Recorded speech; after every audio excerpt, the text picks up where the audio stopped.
What's good? We lit, we live. It's your man Jay Davis, aka Jay the Realist. If it ain't real, you ain't rich. Listen, y'all know when y'all see this screen here, it's about to be a reaction. Zach rushing my first black cookout. Yes, sir. I've been waiting to get this to you guys, and I figured, hey, it's spring break. Pretty much ain't nobody got nothing going on. Why not now? Here we are. Let's get it. All right, I'm going to start this one off by saying I got a lot of black friends, okay? Most of them I got through playing football. They were my teammates. We've been to war together on the football field, love them to death. Now, with that being said, ever since I have had said friends, they have told me that I have a bad habit of putting them in white people positions. Totally understandable. I can see where that's coming from. Do not fully understand what they mean, but they gave me the reference of like passing a cop on a 2-lane road because he's going underneath the speed limit. Apparently they ain't supposed to do that. It makes them nervous. Yep. Right. You ain't supposed to do that. You're not supposed to do that. Anyway, about a week ago, get a call from a buddy of mine. Play football together. Says, hey buddy, I want you to come to a cookout. Hell, you ain't got to hit me in the face with a wet mop. I like cookouts. So I show up to the cookout. All right. As I step out of my pick-em-up truck, I realize Pick-em-up truck? Okay. that the only 3 white things at this cookout is the salt shaker, the napkins, and me. All right. As I'm walking up, I am being greeted by his grandma and grandpa, and his great-grandma and grandpa, and his 47 cousins.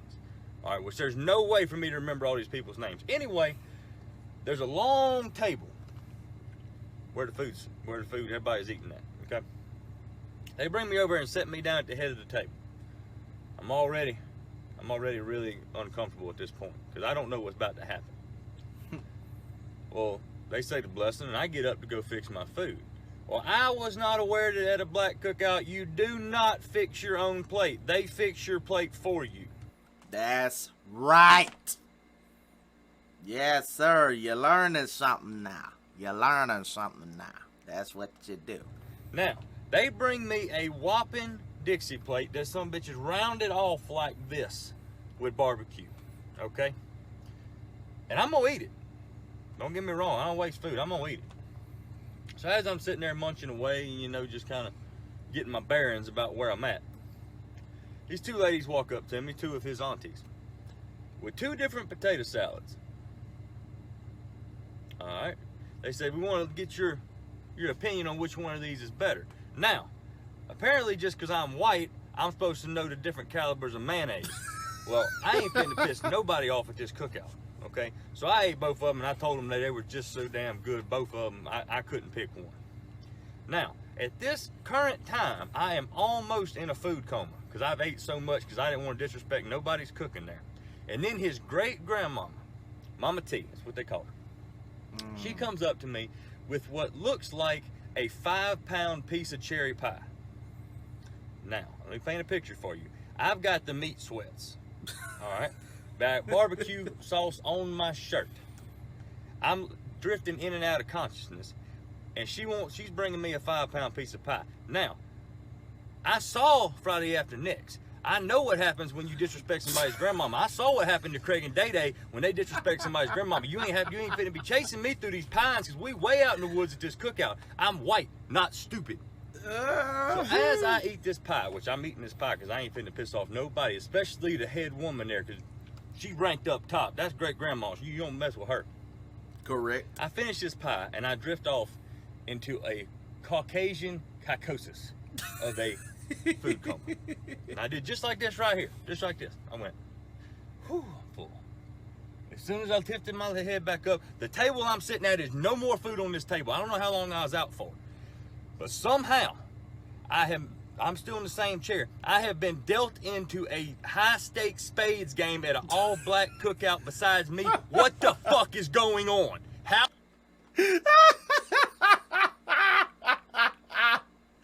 That's why you got to be careful. That's why you got to be careful. Because you will wind up in something that you can't get yourself out of. That's why you don't stay at the table. You don't stay at the table. You go around, converse with people. Don't sit at the table. Because if you stay there, you're going to get dealt in something. That's how it always works. How did I get here? At what point in my life did I take this turn to take me to where I'm at? And now the cards is in front of me, and I got no idea how to play spades, okay? None. I got no idea. All right, I'm white. We played Go Fish and Cornhole. All we did, we got bored one day, literally did the whitest thing possible, walked out in the field, got some corn, took our pocket knives and cut it off the stalk, all right? Put it in a bag, went over there, found some plywood in the shed, cut a hole in it, put it on an angle, and we tossed it at each other. That's what we do. I have no idea what spades is. Wow. Cornstalk. In today's time, that would actually be known as now beanbag toss. If you know beanbag toss, then you can understand where he coming from when he say cornstalk. But doggone, man. Oh, Lord. That's too hilarious. So as they give me the runaround idea what the hell is going on with this spades game, I look at my hand and I realize that I probably got a pretty decent hand. Well, they asked me, they said, Zach, how many books you got? Which they had just explained this to me now. I'm talking about just now. I said, it looks like I got 8 books. Apparently that is the wrong damn answer for your first hand of spades ever, because as soon as I said I got 8 books, 3 Glock 9s hit the top of the table. I've got every damn spade that you could possibly have and 3 other aces. Well, as I survived that round, I go to get up, and one of his cousins come over and taps me on the shoulder and said, hey, buddy, you want to go throw bones? I don't know what they're talking about. I ain't got a shitting clue what they're talking about.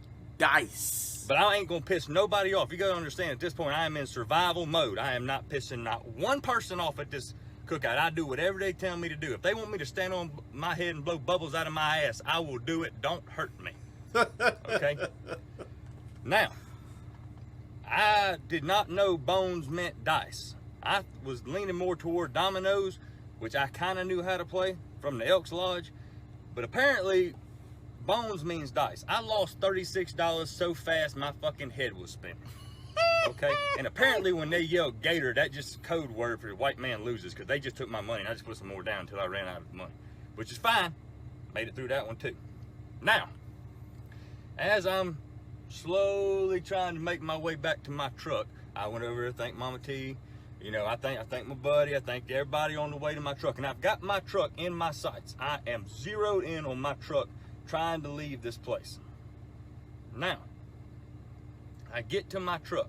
I put my hand on my truck to go open it, and there's like a sense of relief that comes over me. Like I didn't piss nobody off, nothing went wrong. I went, whew, I made it. Now, as I open my door, I feel a tap on my shoulder. I turn around. The whole damn cookout is behind me.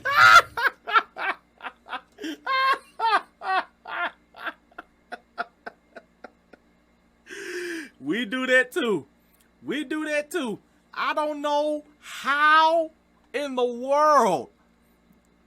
I mean, when you are at a family function and you are the person that's about to leave the premises, everybody follows you to your car. It never fails. It never fails. I never understood that. Matter of fact, I was just up meeting my family this past weekend. And guess what they all did? Followed us right to the car. You just can't win, man. That's exactly what I feel you. I feel you, bro. Doggone. Everybody there is right around my truck, with Mama T right there in the front and my buddy. And he looked at me, he said, hey buddy, next week's Mama T's birthday, you coming back? And I looked at him, bamboozled on what to say. And the only thing I could come up with was, You damn right I'm coming back, because that's the best damn barbecue I've ever had in my life. I don't know if you've ever been to All Black Cookout, but I'm going to tell you something. If you get the invitation, you better take that shit, because that is the best food you ever going to get and the nicest damn people. I was scared shitless. I ain't going to lie. I'm a big guy. I was acting like a little bitch. I didn't know what was happening. But at the same time, that's the most fun and some of the best people I've ever been around in my entire life. I'm going back next week. Bet. I told him, I said, y'all need me to bring something like some ice, because I ain't trying to cook with y'all. Y'all want some ice? Or like some, you want me to go get my little cousin Kyle that wears monster hats and shit? And bring him? You know, so he'll feel at home. He got wife beaters and stuff. What y'all need? They told me I couldn't bring nothing but myself, me, and I. Which I will be there. I'm white, not stupid. I ain't pissing nobody off. Shit.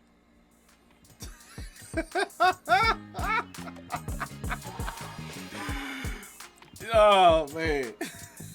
And y'all, just like that, first black cookout, Zach Rushing. Man, shouts out to you, man. I've already subscribed to your channel. I'm shouting you out right here and now. Y'all go and subscribe to Zach Rushing.